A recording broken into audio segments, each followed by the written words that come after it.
what people are talking about. Some big news out of Washington. Today, President Trump officially removed Anthony Scaramucci as his communications director. And this is a little awkward. When Scaramucci called an Uber to pick him up at the White House, Sean Spicer was driving. I mean, imagine the odds of that happening. Awkward. That's right, Scaramucci lost his job after just 10 days following an obscene interview with The New Yorker. You know it's bad when you get fired after 10 days and everyone's still like, what took you so long? It's like, that's bad. So he's out. He's out after just 10 days, so Scaramucci is gone, but his cologne will linger forever.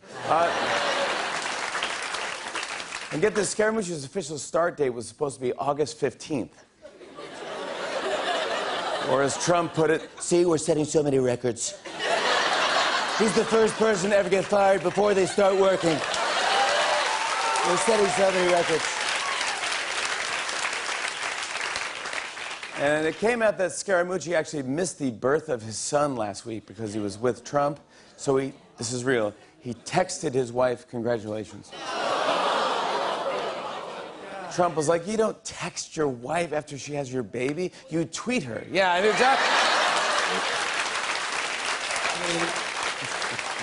Great. That's right, last week was the craziest week yet for the Trump White House. And when things get crazy, the GOP turns to its fans for support. Luckily, the GOP's biggest fan is with us tonight. So here to offer them some words of encouragement is GOP fanboy John Early. Hey, John. Thank you so much for this platform, Jimmy. Now, please, so what do you have to say to the GOP? To my boys in the GOP, don't let those haters get you down. Despite some minor hiccups this past week and every week before that, you guys continue to slay all day.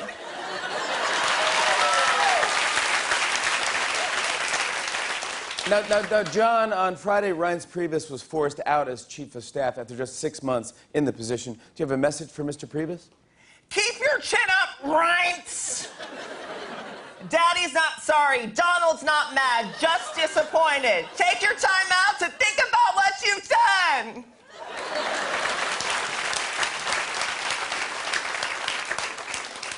And Priebus leaving just came a day after Anthony Scaramucci called The New Yorker to rant about Priebus and Steve Bannon, and now he's fired. Do you have any words of support for Scaramucci?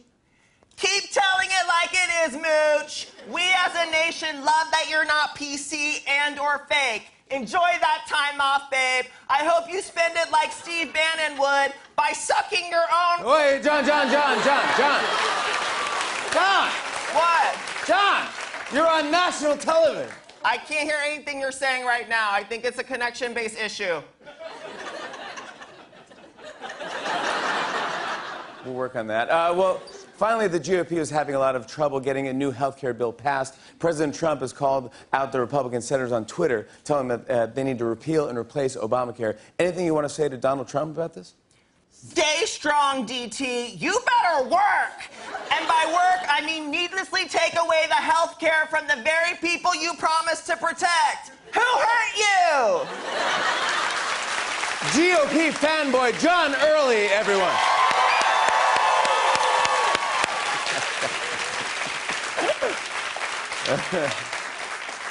And we talked about this last week. President Trump responded to a letter from a 9-year-old boy nicknamed Pickle, who wrote in to say that he was a fan of the president. Well, Pickle actually went on Fox and Friends this weekend. Take a look at his reaction to one of their questions.